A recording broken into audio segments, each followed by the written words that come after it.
আসসালামু আলাইকুম রহমতুল্লাহি ওয়া সম্মানিত দর্শক শ্রোতা, আজ 10ই ডিসেম্বর 2025, 25শে অগ্রহায়ণ 1432 বঙ্গাব্দ এবং 18ই জামাদুস-সানি 1447 হিজরি।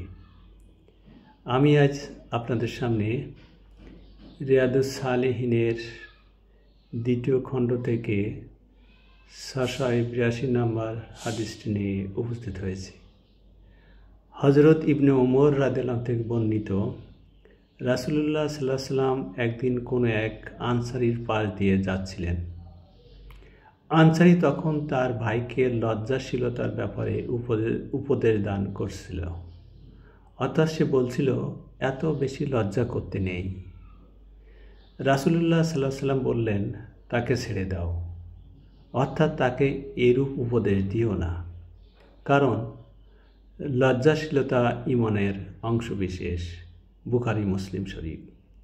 মহান রব্বুল আলামিন আমাদের বাস্তব জীবনে লজ্জাশীল হওয়ার তৌফিক দান করুন। আমিন।